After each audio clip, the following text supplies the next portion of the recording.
Good morning students. आज हम the Indian contract act 1872 में कॉन्ट्रैक्ट और एग्रीमेंट का जो डिफरेंस है, उनका मीनिंग है, उसको समझेंगे। देखिए, आप अपने डेली रूटीन में जाने या अनजाने में बहुत बार कॉन्ट्रैक्ट करते हैं, एग्रीमेंट करते हैं और आपको पता भी नहीं चलता उस बारे में कि आप कब कॉन्ट्रैक्ट कर रहे हैं, कब एग्रीमेंट कर रहे हैं।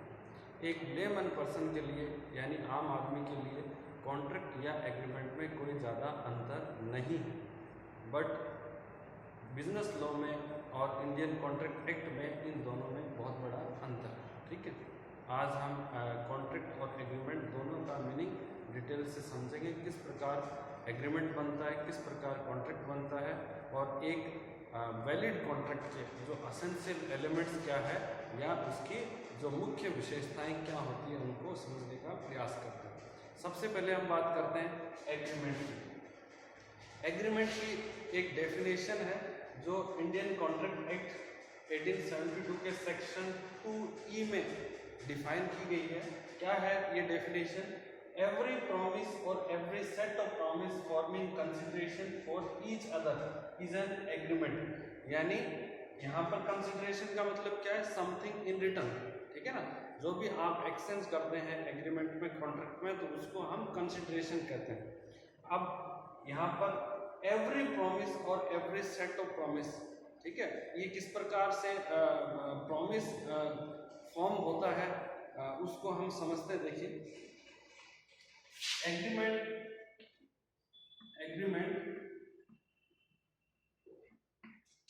इक्वल टू ऑफर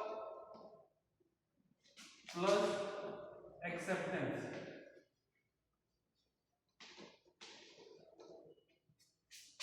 यानी जब हम ऑफर प्लस एक्सेप्टेंस को ऐड कर देते हैं तो वो बन जाता है एग्रीमेंट और प्रॉमिस। ठीक है, अब एक एग्जांपल के द्वारा इसको समझते हैं। जैसे मुझे अपनी कार है, वो 5 लाख रुपए में मेरे फ्रेंड को सेल करना है, तो मैंने फ्रेंड के सामने ऑफर रखा that I want to sell my car for ₹5 lakh. Friend ने उस ऑफर को एक्सेप्ट कर लिया, तो ये क्या बन गया? एक प्रॉमिस या एक एग्रीमेंट। यहां पर कंसिडरेशन क्या है? मेरे लिए जो कंसिडरेशन है वो 5 लाख रुपए है, फ्रेंड के लिए जो कंसिडरेशन है वो गाड़ी है। इस प्रकार ये ऑफर प्लस एक्सेप्टेंस को जब हम मिला देते हैं तो वो एक एग्रीमेंट बन जाता है। अब एक दूसरा एग्जांपल लेते हैं। जैसे मैंने मुकेश अंबानी के सामने ऑफर रखा कि मैं अपनी गाड़ी 5 लाख रुपए में बेचना चाहता हूं, परंतु उन्होंने कोई भी रिप्लाई नहीं किया, तो क्या ये एक्सेप्टेंस है? Answer is no. ओके, तो एक्सेप्टेंस बहुत जरूरी है ऑफर के लिए यदि उसको एग्रीमेंट बनाना है। अब हम उसके बाद समझते हैं। ये तो हो गया एग्रीमेंट किस प्रकार से बनता है कि जब हम ऑफर में एक्सेप्टेंस को ऐड कर देते हैं तो एग्रीमेंट बन जाता है। अब कॉन्ट्रैक्ट क्या होता है? कॉन्ट्रैक्ट को समझने के लिए सबसे पहले हमें समझना है कि ये डेफिनेशन क्या है कॉन्ट्रैक्ट की। तो इसमें देखिए, an agreement enforceable by law is a contract. ये सेक्शन है 2H में डिफाइन है। यानी कोई भी agreement which is enforceable by law known as contract. यानी इनफोर्सिबल एग्रीमेंट का तो मतलब आप समझ गए कि एग्रीमेंट का मतलब है ऑफर एंड एक्सेप्टेंस, जब उनको ऐड कर दिया जाए। और इसमें यदि इनफोर्सिबिलिटी ऐड और कर दें हम, जैसे कॉन्ट्रैक्ट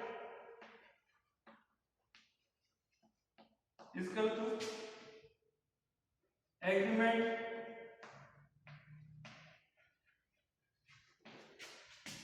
प्लस इनफोर्सिबिलिटी।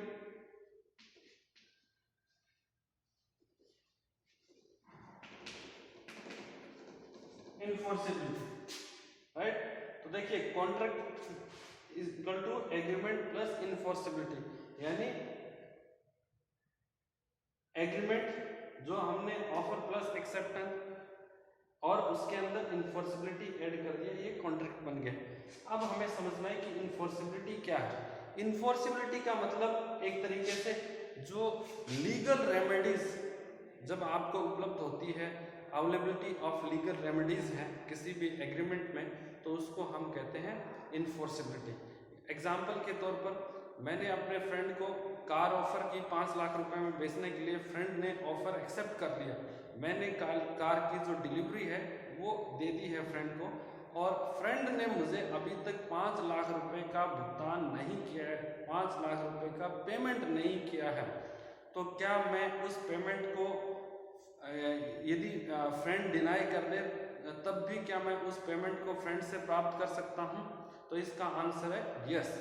तो इसके लिए मुझे क्या है, हो सकता है कि कोर्ट के अंदर उस पर केस फाइल करना पड़े, कानून का सहारा लेना पड़े, पर अल्टीमेटली मैं 5 लाख रुपीज़ है वो फ्रेंड से जो है रिसीव कर सकता हूँ यदि फ्रेंड डिनाई भी कर दे तो इस प्रकार इसके अंदर क्या है, एक तरीके से लीगल फाउंडेशन है कि जो पार्टीज है जिन्होंने एक दूसरे के साथ प्रॉमिस किया है उनको एक तरीके से वो उसको पूरा करने के लिए, प्रॉमिस को पूरा करने के लिए कानूनी रूप से बाध्य हैं। ठीक है, तो ये एग्रीमेंट प्लस इन्फोर्सिबिलिटी को जब हम ऐड कर देते हैं तो वो कॉन्ट्रैक्ट बन जाता है। अब यहाँ पर हमें समझना है कि इन्फोर्सिबिलिटी का ओरिजिन क्या है, यानी इन्फोर्सिबिलिटी कब जो है हमें प्राप्त होती है, ऐसी कॉन्ट्रैक्ट में क्या बात होनी चाहिए ताकि हमें इन्फोर्सिबिलिटी का बेनिफिट मिले। ठीक है, उसको समझने के लिए हम आगे जो essentials of a valid contract है उनको पढ़ेंगे। एक बात और आपको मैं बताना चाहूँगा कि ये एक बिजनेस लॉ में एग्रीमेंट और कॉन्ट्रैक्ट के बारे में एक बहुत बढ़िया स्टेटमेंट लिखा है कि all contracts are agreement but all agreements are not contract, यानी सभी कॉन्ट्रैक्ट एग्रीमेंट होते हैं बट सभी एग्रीमेंट कॉन्ट्रैक्ट नहीं होते। इसका मतलब क्या है कि ऐसे सभी एग्रीमेंट जिसमें एसेंशियल एलिमेंट्स होंगे उसको हम क्या कहेंगे, कॉन्ट्रैक्ट कहेंगे, परंतु ऐसे एग्रीमेंट जिसमें एसेंशियल एलिमेंट्स नहीं है, यानी एक वैलिड कॉन्ट्रैक्ट के जो प्रमुख बातें हैं या महत्वपूर्ण उसके एलिमेंट्स है, यदि वो उसमें नहीं है एग्रीमेंट में, तो उसको हम एक कॉन्ट्रैक्ट नहीं कहेंगे। ठीक है ना, तो अब इसके बाद हम नेक्स्ट जो एसेंशियल एलिमेंट्स है एक वैलिड कॉन्ट्रैक्ट के, इनको समझेंगे। अब देखिए, जो एग्रीमेंट और जो हमने कॉन्ट्रैक्ट पढ़ा है उसमें अंतर हमने समझा था कि एग्रीमेंट एक तरीके से ऑफर प्लस एक्सेप्टेंस दोनों को ऐड कर देते हैं तो वो एग्रीमेंट बन जाता है, और एग्रीमेंट कानूनी रूप से बाध्य नहीं होता, बल्कि जो कॉन्ट्रैक्ट है वो कानूनी रूप से बाध्य है। एक एग्जांपल के तौर पर देखिए, जैसे आपके फादर ने आपसे कहा कि यदि आप 90% एनुअल एग्ज़ाम में स्कोर करेंगे तो वो आपको बाइक ला के देंगे, बट आपने 92% स्कोर किए और अब आपके फादर ने मना कर दिया कि आपको कोई भी बाइक नहीं मिलेगी, तो क्या आप उनके अगेंस्ट कोर्ट में केस फाइल कर सकते हैं? क्या आप उनको सू कर सकते हैं? तो आंसर इज नो।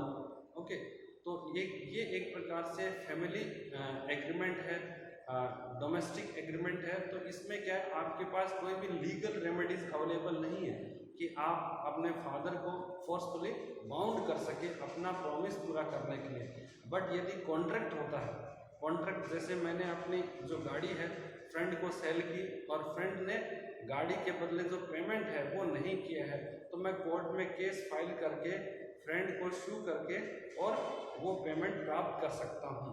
तो इस प्रकार एग्रीमेंट जो लीगली बाउंड नहीं होता, बट कॉन्ट्रैक्ट है वो लीगली बाउंड होता है। अब यहाँ पर हम कॉन्ट्रैक्ट के बारे में समझेंगे डिटेल से कि जो एसेंशियल एलिमेंट्स हैं एक वैलिड कॉन्ट्रैक्ट में वो कौन कौन से हैं।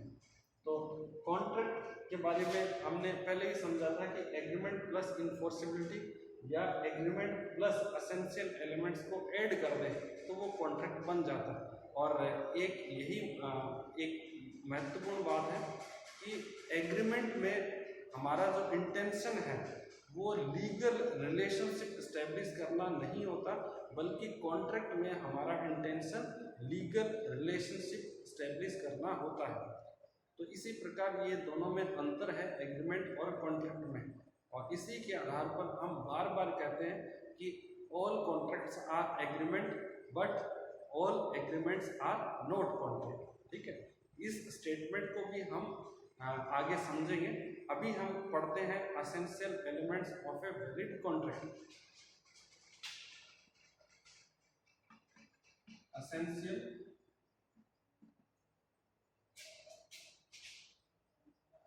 एलिमेंट्स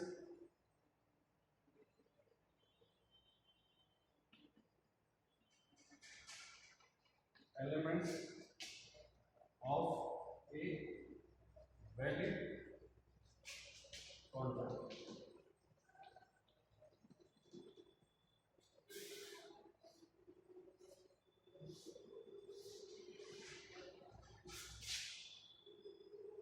अब देखिए सबसे पहले क्या जरूरी है, फर्स्ट एसेंशियल एलिमेंट क्या है,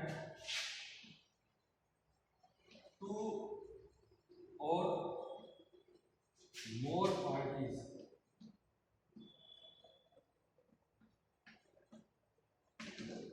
सबसे पहले आपको एग्रीमेंट करने के लिए कम से कम 2 या 2 से अधिक जो पर्सन्स है वो होने चाहिए।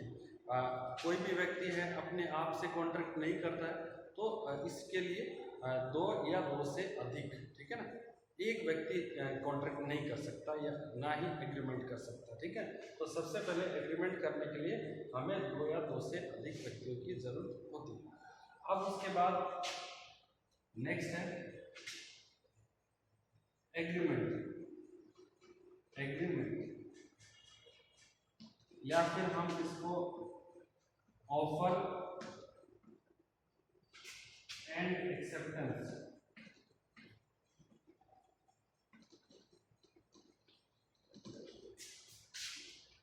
सबसे पहले हमें कम से कम 2 और मोर पर्सन्स की नीड है एग्रीमेंट करने के लिए। अब क्या है, ऑफर एंड एक्सेप्टेंस की नीड है।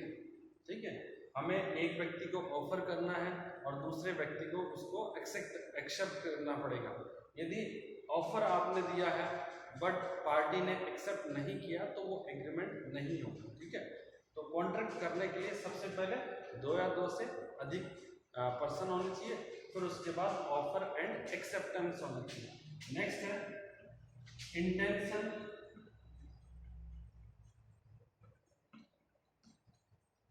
To create legal relations.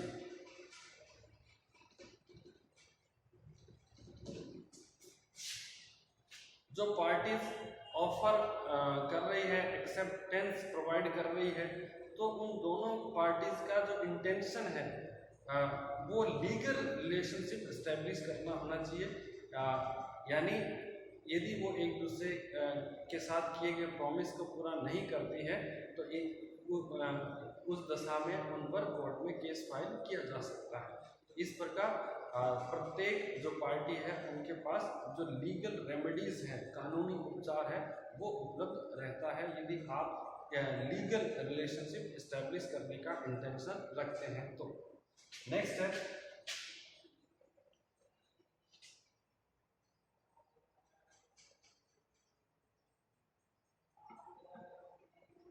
Consent.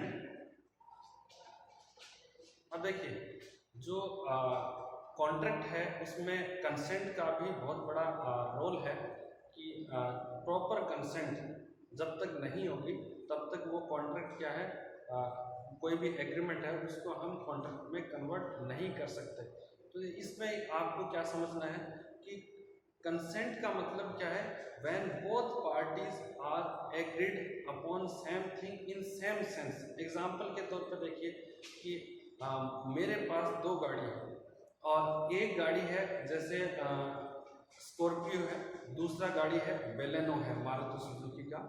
तो मैं दोनों गाड़ी में से एक गाड़ी बेचना चाहता हूँ स्कॉर्पियो को, और मैंने फ्रेंड के सामने ऑफर रखा कि मैं अपनी गाड़ी बेचना चाहता हूँ। तो यहाँ पर देखिए फ्रेंड ने क्या समझा कि मैं अपनी जो बेलेनो है वो बेचना चाहता हूँ और मैं क्या बेच रहा हूँ, मैं अपना स्कॉर्पियो बेच रहा हूँ। तो इस प्रकार से क्या है, दोनों ने की जो समझ है, जो अंडरस्टैंडिंग है वो डिफरेंट है।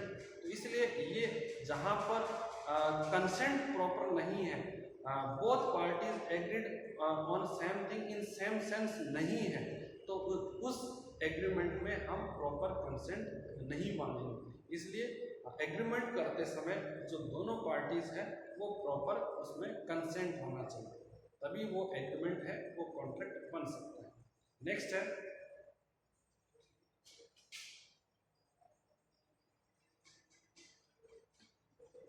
Free consent.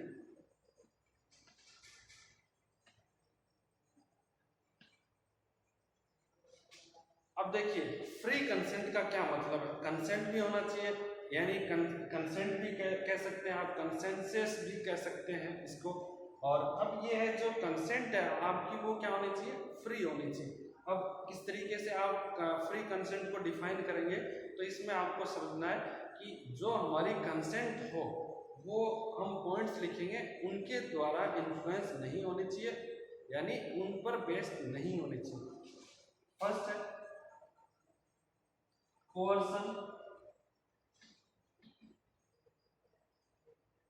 second undue influence,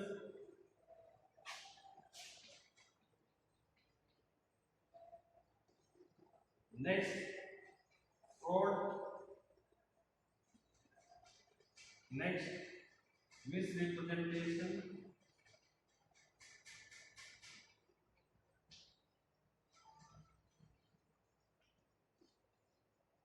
next mistake,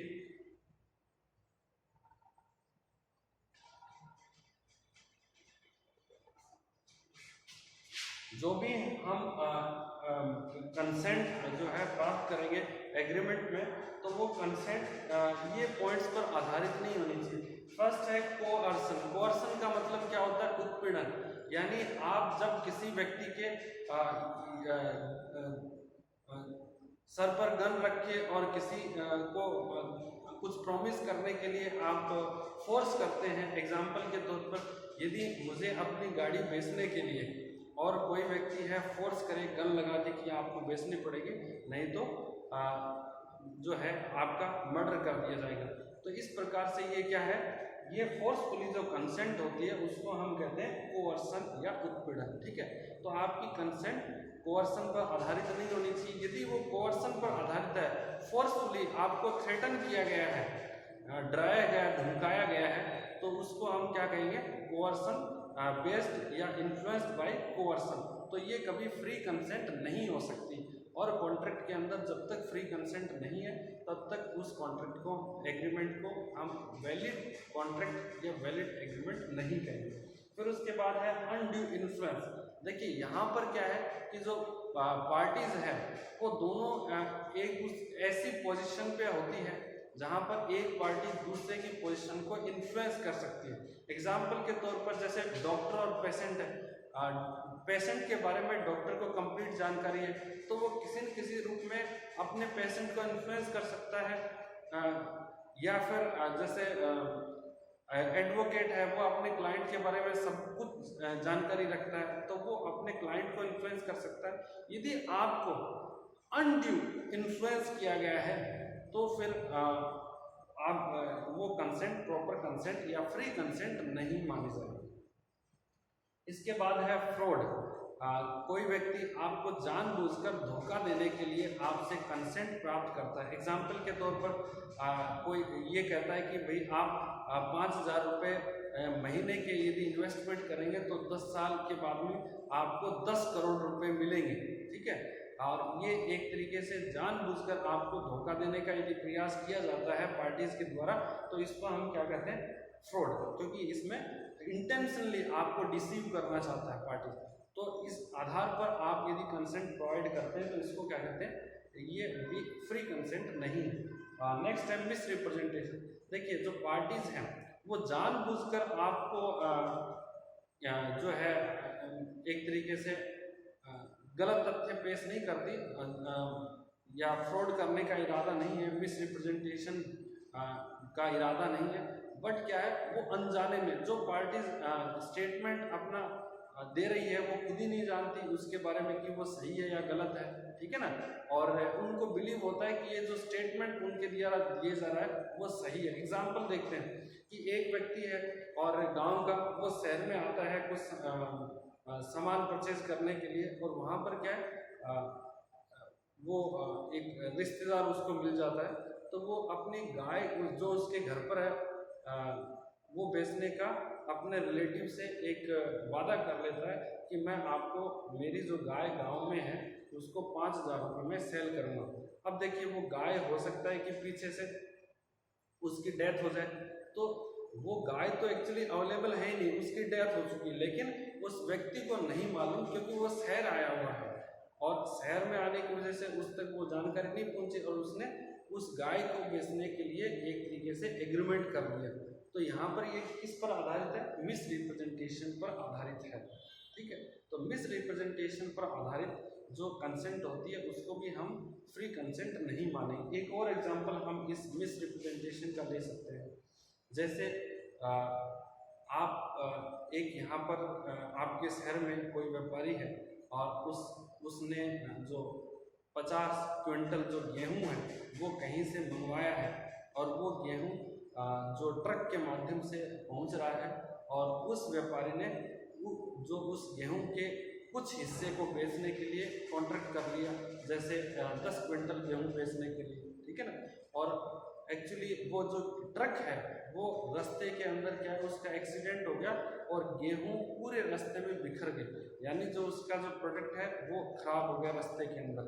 अब इस बात की जानकारी उस व्यापारी को नहीं है, ठीक है ना, और इसके बावजूद उसने क्या है गुड फेथ में अगले के पार्टी के साथ कॉन्ट्रैक्ट कर लिया 10 क्विंटल गेहूं बेचने के लिए। तो यहाँ पर ये क्या कहलाएगा? मिस रिप्रेजेंटेशन, क्योंकि जानबूझकर जो व्यापारी है जो वो डिसीव नहीं करना चाहता, धोखा नहीं देना चाहता सामने वाली पार्टी को, परंतु वो अनजाने में इस तरीके का कार्य करता है, तो उसको भी हम फ्री कंसेंट नहीं कहेंगे। नेक्स्ट है मिस्टेक। मिस्टेक का मतलब क्या है कि जब हम कॉन्ट्रैक्ट करते हैं, तो देखिए कॉन्ट्रैक्ट पेपर होते हैं, उसमें जो भी पार्टीज होती हैं कॉन्ट्रैक्ट की उसके सभी के साइन होते हैं, विटनेस के साइन होते हैं, उसका रजिस्ट्रेशन होता है। और कई बार क्या होता है कि जैसे आपने जो साइन कर लिए पार्टीज के, बट उसका रजिस्ट्रेशन करवाना जरूरी था, आप उसका रजिस्ट्रेशन करवाना भूल गए, तो फिर ये क्या टेक्निकल डिफेक्ट्स है। कोई पार्टीज है अपना साइन करना भूल गए तो वो भी टेक्निकल डिफेक्ट्स है। आपने विटनेस के साइन नहीं करवाए वो भी टेक्निकल डिफेक्ट्स है। कुछ बात लिखना भूल गए वो भी टेक्निकल डिफेक्ट्स है।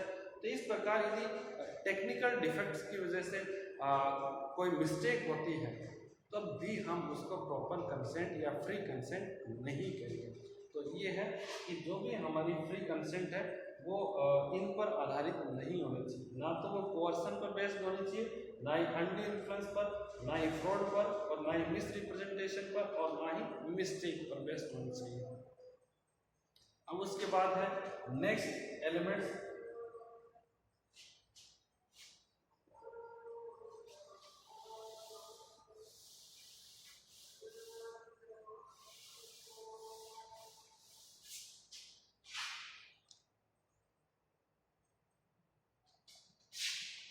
नेक्स्ट है कॉन्ट्रेक्चुअल कैपेसिटी,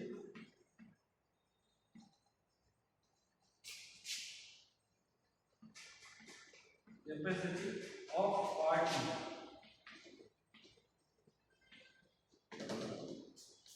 जो भी पार्टी कॉन्ट्रैक्ट कर रही है वो कॉम्पिटेंट होना चाहिए, योग्य होना चाहिए कॉन्ट्रैक्ट करने के लिए। तो उसमें देखना है कि कौन कौन व्यक्ति है कॉन्ट्रैक्ट करने के लिए योग्य है। तो एक तो सबसे पहले है मेजर, यानी व्यक्ति या जो भी पर्सन कॉन्ट्रैक्ट कर रहे हैं वो 18 साल से ऊपर के हो, वेस्ट हो, ठीक है ना। माइनर नहीं होना चाहिए, माइनर के पास क्या है कॉन्ट्रैक्ट करने की कैपेसिटी नहीं है। उसके बाद है नेक्स्ट साउंड माइंड, यानी जो पर्सन है कॉन्ट्रैक्ट कर रहे हैं उनका माइंड क्या होना चाहिए, साउंड, स्वस्थ मस्तिष्क के होने चाहिए, ठीक है ना। कोई भी जैसे इडियट व्यक्ति है या पागल व्यक्ति है वो कॉन्ट्रैक्ट नहीं कर सकता। उसके बाद है नेक्स्ट, नॉट डिस्क्वालिफाइड।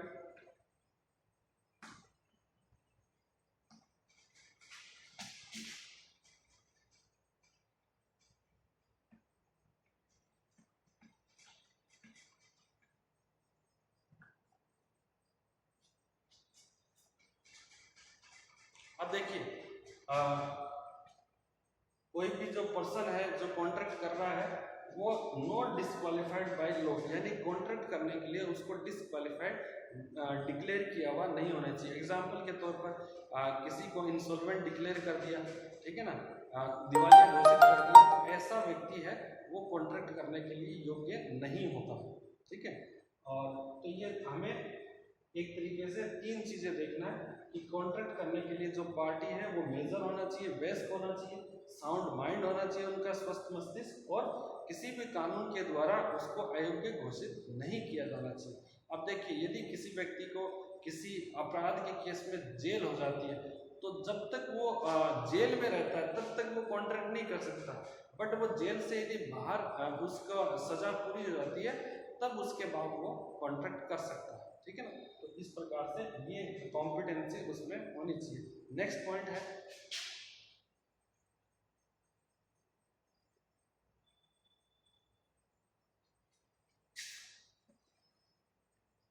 lawful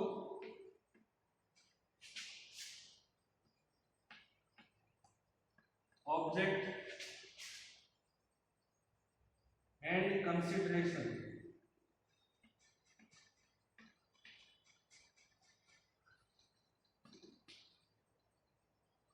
अब देखिए यहाँ पर लॉफुल ऑब्जेक्ट और कंसिडरेशन का मतलब क्या है कि जब आप कॉन्ट्रैक्ट कर रहे हैं तो उस कॉन्ट्रैक्ट का ऑब्जेक्ट या पर्पस है वो इलीगल नहीं होना चाहिए, वो क्या होना चाहिए, लॉफुल। एग्जांपल के तौर पर आपने किसी व्यक्ति का मर्डर करने के लिए किसी को सुपारी दी, ठीक है, आपने किसी व्यक्ति का किडनैप करने के लिए सुपारी दी या कोई एग्रीमेंट या कॉन्ट्रैक्ट किया, तो इस प्रकार के एग्रीमेंट या कॉन्ट्रैक्ट है वो इलीगल भी है और वॉइड भी है, ठीक है ना।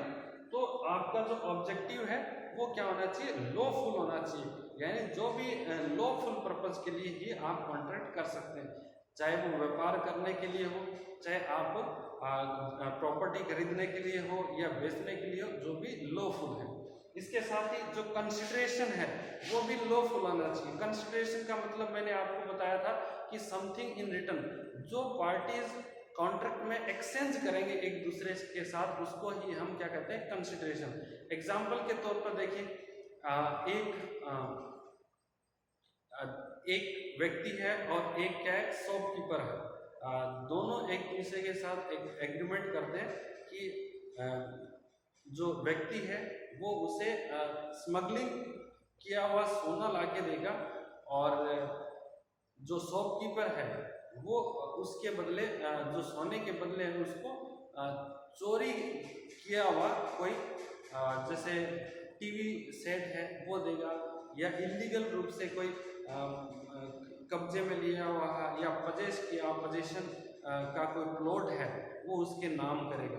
तो एक इस प्रकार से यहाँ पर दोनों ही क्या है, व्यापारी क्या कर रहा है, एक तरीके से इलीगल जो पोजीशन है ना, किसी की प्रॉपर्टी को कब्जा कर लिया इलीगल तरीके से, वो उस व्यक्ति को ट्रांसफर करेगा। कब करेगा, जब वह व्यक्ति उसको स्मगलिंग किया हुआ सोना ला के देगा। तो देखिए जो दोनों एक्सचेंज कर रहे हैं यहाँ पर, जो दोनों का कंसिडरेशन है वो क्या है, लॉफुल नहीं है, इसलिए ये एक वैलिड कॉन्ट्रैक्ट नहीं है और लॉफुल नहीं है, इसलिए ये एक तरीके से पनिशेबल और इलीगल एक्ट भी है।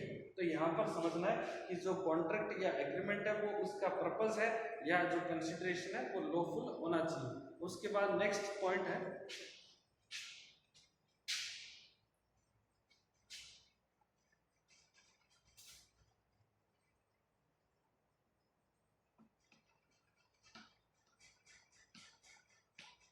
सर्टेनिटी, यानी जो आप कॉन्ट्रैक्ट करेंगे उसमें जो आप डिसाइड कर रहे हैं वो सर्टेन होना चाहिए, निश्चित होना चाहिए।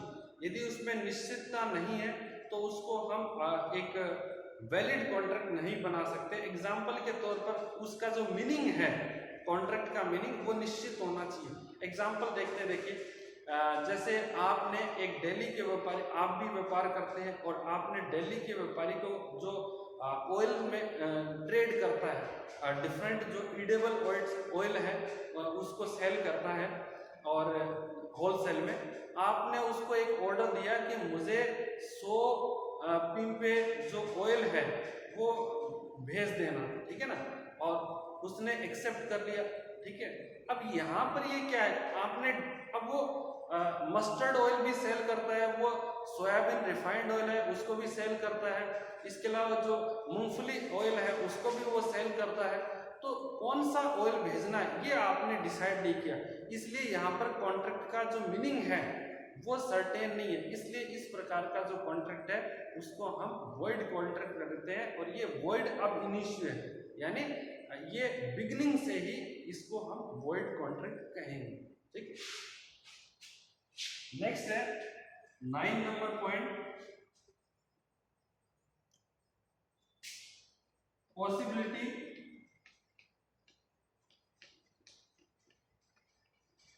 Of performance.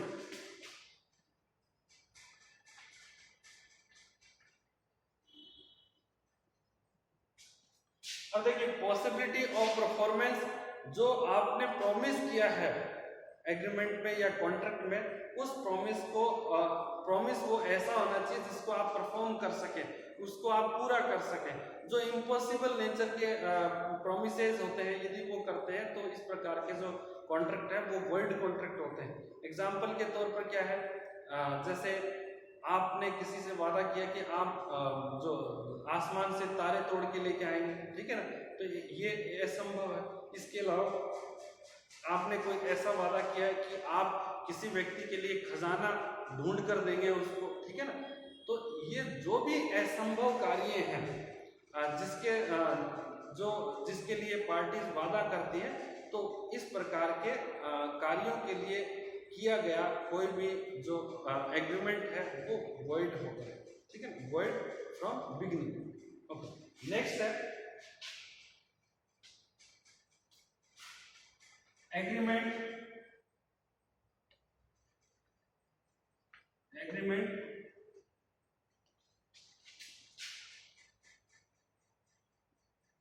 नोट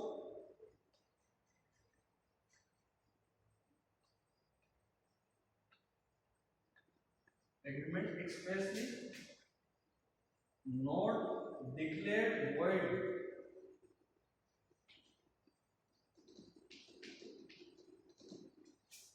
देखिए, जो एग्रीमेंट आपने किया है वो एक्सप्रेसली वॉइड डिक्लेयर नहीं किया गया।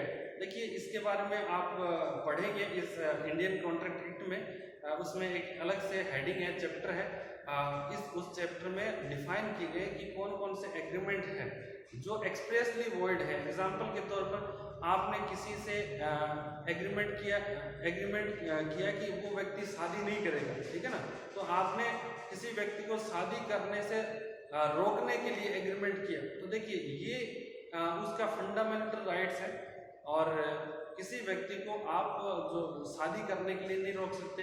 किसी को व्यापार करने से आपने अनलॉफुली जो है रोका है कि वो व्यापार नहीं करेगा, यदि आपने किसी को वॉकिंग करने के लिए रोका है, एग्रीमेंट किया है, तो इस प्रकार के जो एग्रीमेंट है उनको हम एक्सप्रेसली जो वॉइड डिक्लेयर कर रखे हैं, या फिर जो एनिमी है, एलियन एनिमी है, जो हमारा कोई भी दुश्मन देश है, उस देश के नागरिक के साथ यदि आप एग्रीमेंट करते हैं तो वो क्या है, एक तरीके से एक्सप्रेसली डिक्लेयर्ड वॉइड एग्रीमेंट है।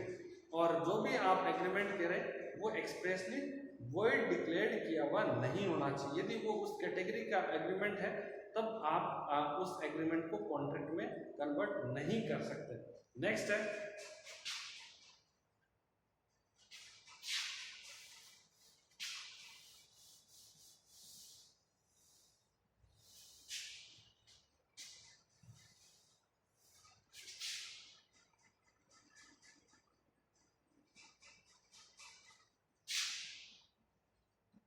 compliance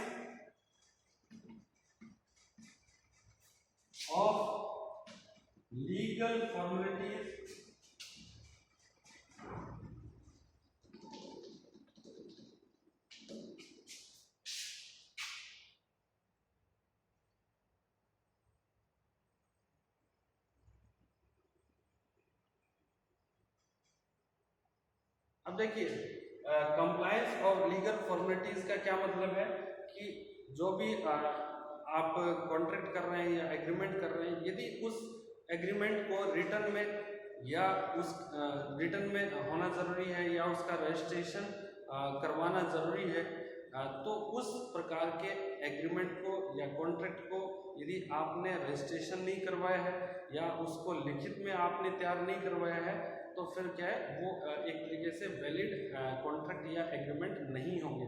तो जिसमें ज़रूरी है उन सभी का रिटर्न में जो होना चाहिए या रजिस्ट्रेशन फॉर्म में होना चाहिए, तो उसके लिए वो यदि आप प्रक्रिया पूरी कर लेते हैं तो वो वैलिड कॉन्ट्रैक्ट बन जाता है। एग्जाम्पल के तौर पर देखिए, यदि क्लोज जो रिलेटिव्स हैं उनके बीच में यदि कोई भी आपने प्रॉपर्टी को ट्रांसफ़र किया है based on the love and affection, जैसे आपके जो दादाजी हैं और उन्होंने आपको क्या है केवल आपको और जैसे कोई भी प्लॉट है वो आपको बेस्ड ऑन लव और अफेक्शन आपको दे दिया, ठीक है ना। तो अब देखिए उस प्रॉपर्टी पर आपका अधिकार सिर्फ दादाजी के कहने से नहीं होता, जब तक आप उसका रजिस्ट्रेशन नहीं करवाएंगे कॉन्ट्रैक्ट का तब तक प्रॉपर्टी पर आपका अधिकार नहीं होगा, ठीक है ना। तो इस प्रकार जब हम इमूवेबल जो प्रॉपर्टी को ट्रांसफर करते हैं, सेल करते हैं, किसी को गिफ्ट देते हैं, तो उसका उस कॉन्ट्रैक्ट को हमें लिखित में जो है फ्रेम करवाना ज़रूरी है, उसका रजिस्ट्रार ऑफिस में रजिस्ट्रेशन भी करवाना ज़रूरी है, स्टैम्प ड्यूटी है उसका भी पे करना ज़रूरी है, ठीक है ना। तो ये लीगल कंप्लायंसेस का मतलब क्या है कि जहाँ पर भी कॉन्ट्रैक्ट या एग्रीमेंट में कुछ जो अनिवार्य बातें हैं उनकी पालना जरूरी हो तो उनकी पूर्ति भी किया जाना आवश्यक है। अन्यथा यदि हम नहीं करेंगे तो फिर वो क्या है कॉन्ट्रैक्ट उसको हम वैलिड नहीं बना सकते, ठीक है। तो इस प्रकार से ये एसेंशियल एलिमेंट्स हैं एक वैलिड कॉन्ट्रैक्ट के, और इनको जो कॉन्ट्रैक्ट एक्ट के सेक्शन 10 में डिफाइन किया गया है। इसमें यदि आपको कुछ भी समझ में नहीं आया है या आपको इसके बारे में कोई अपने विचार है वो देने हैं तो आप कमेंट बॉक्स में उनको लिख सकते हैं, और नेक्स्ट वीडियो के लिए आप हमारे साथ बने रहें। Thank you so much.